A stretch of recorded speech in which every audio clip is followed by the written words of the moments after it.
anything like me, you have probably made many attempts to better yourself. I think it's natural to set goals to get in shape or shed some pounds, heal past hurts, or learn something new. However, we quickly learn that achieving these goals can be difficult by ourselves. That's why we hire a trainer or join a small group. As long as we follow the plan, we get the desired results. Our muscles reappear, our pants fit again, and our hearts begin to heal. While the initial breakthrough is motivating, we quickly face the challenges of reality. And we realize that if we want lasting change, we have to maintain the effort. Jesus recognized that our spiritual lives are no different than our everyday lives. We may feel energized after hearing an inspirational speaker or attending a conference, but too often we fall back into old habits once the enthusiasm fades. Jesus knew that this would be a challenge for every believer in every generation, so he addressed it early on in his ministry. When Jesus' ministry began, he quickly gained a large number of followers who were inspired by his teachings and by his miracles. But Jesus was after so much more than short-lived inspiration. What he really wanted was devoted disciples. So as he began preaching the Sermon on the Mount, he purposefully laid down the foundations of Christianity, and then closed with the key characteristic that separated the crowd from the committed. Let me give you the Cliff Notes version of the Sermon on the Mount. He began with the Beatitudes, emphasizing that what's unpopular on earth is honored in heaven. He taught on hard topics like murder and adultery, and he expanded them both to include what happens inside of our hearts.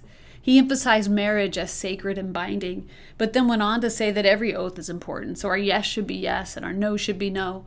Instead of hating our enemies, Jesus said we are to love them. Rather than seek revenge, we should turn the other cheek, give away our cloak, and go the extra mile. He said that we are the salt and the light of the world, and that by doing life God's way, we appeal to the world and we draw people out of the darkness. As Jesus continued, it was clear that the way of the kingdom was not the way of the world. To store up treasures in heaven, he said not to draw attention to ourselves. Instead, we should serve in secret, pray in secret, and fast in secret. If we pursue money, he said, we lose God because he doesn't want to compete for our affection. Jesus went on to address worry, which he ultimately boiled down to trust. If we believe that God loves us and that he's a good father, there's no need to be anxious. Instead, he said we should ask, seek, and knock, believing that we get an audience with God and that God longs to hear from us and to meet our needs.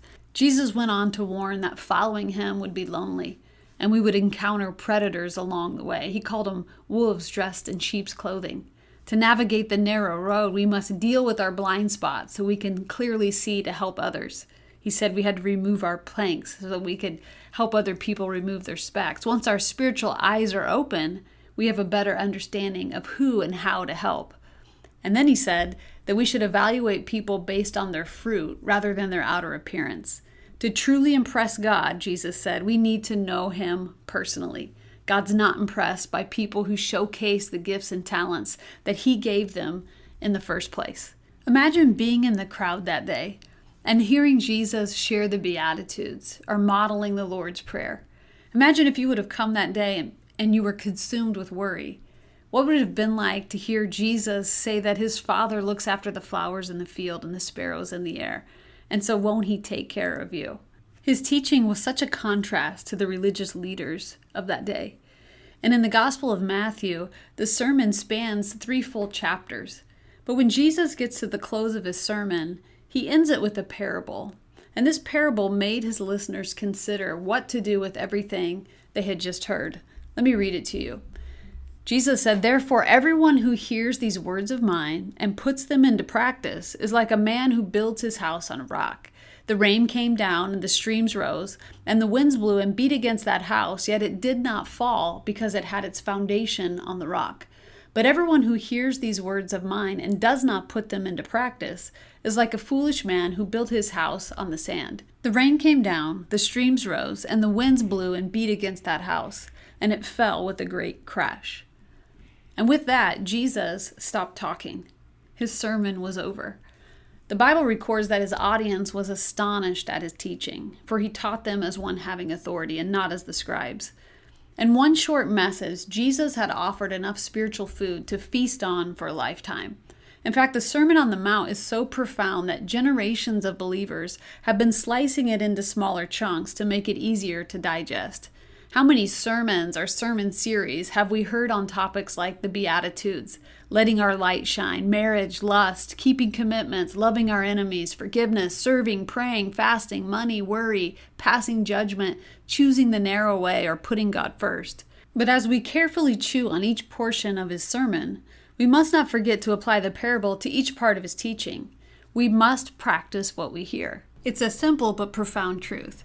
And I've seen it play out over and over again. I've had a front row seat to people having breakthroughs at our reset retreats, and I've watched it literally change the trajectory of their lives. But I've also watched people have breakthroughs at the retreat and then revert back to their old ways of living. And it always breaks down at the exact same place, when they stop practicing what they heard. See, it's one thing to be inspired by an encounter with God, but it's entirely different to apply the knowledge that we have acquired. Everyone in Jesus' crowd heard the sermon, but information is not the same thing as application. Jesus had the foresight to know that after their mountaintop experience, their excitement would fade and trials would come. The only way to experience the life he had just described was to put into practice everything they had just heard. And the same thing is true for you and me. After a mountaintop experience, it's important to be cautious of a common pitfall, believing that the experience itself means we are actively working on ourselves.